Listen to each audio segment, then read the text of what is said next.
Vous le savez, la santé de nos lacs, c'est une préoccupation qui est constante en tant que pêcheur. Mais il y a des choses, par exemple, qu'il faut absolument vérifier, entre autres nos fameuses espèces envahissantes. Je vais aller rencontrer Annick, elle va nous en parler un petit peu plus.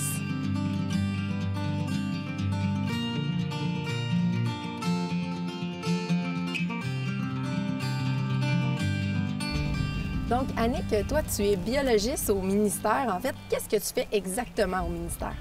Oui, bien moi, je m'occupe des espèces aquatiques envahissantes. Donc, il y a vraiment un dossier particulier au ministère, c'est d'étudier les espèces aquatiques envahissantes. On en a déjà parlé au niveau des plantes. Toi, aujourd'hui, tu vas nous parler un petit peu plus des poissons? Vraiment des espèces de poissons? Oui, des poissons, puis pas nécessairement les poissons exotiques qui viennent d'ailleurs, mais des poissons qui originaires du Québec, mais qui sont souvent introduits dans des plans d'eau ailleurs au Québec. Puis ça aussi, c'est une problématique. OK. Comment ça fonctionne? Qu'est-ce qui se passe dans le fond exactement? C'est quoi la problématique que vous observez sur le terrain?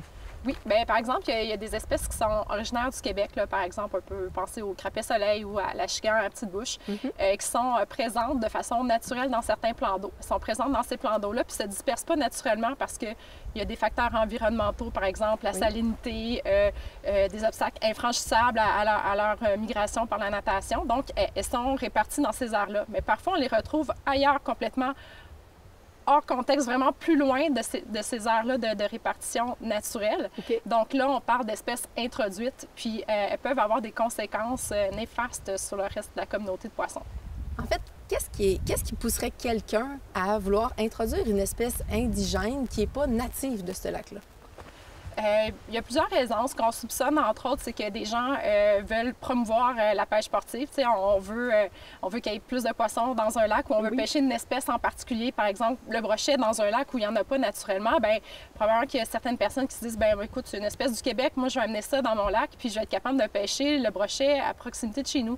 Sauf que ce qu'il faut savoir, c'est que le brochet, c'est un prédateur qui, si ensemencé dans un lac pas approprié pour ce type d'espèce-là, bien, peut causer des problèmes à d'autres espèces, comme par exemple, des fois, ça peut être des espèces qui sont susceptibles d'être menacées ou vulnérables, comme l'ombre chevalier ou cassa. Donc, ça peut créer des problèmes, perturber la dynamique. Puis finalement, au lieu d'aider la pêche sportive, bien, on va causer des déclins en productivité de poissons.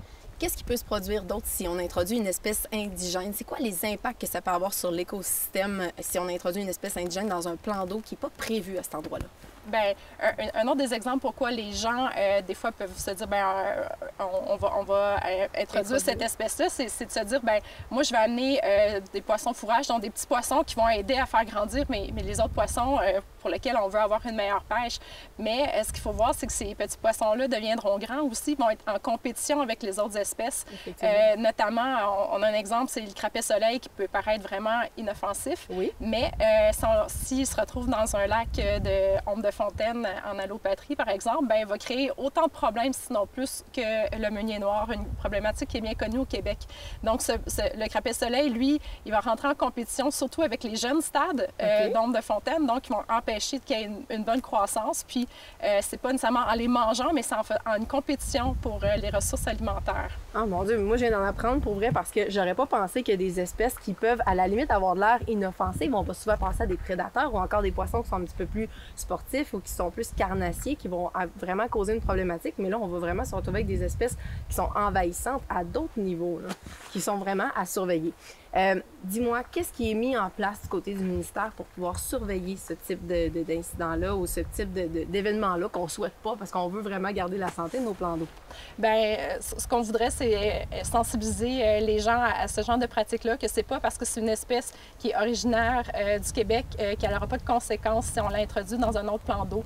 Si les gens veulent ensemencer leur lac ou promouvoir la pêche sportive, bien, ce qu'il faut savoir, c'est que ça prend des permis. Donc, il faut consulter le site du ministère pour aller chercher les permis nécessaires à ça, puis le faire dans les plans d'eau appropriés.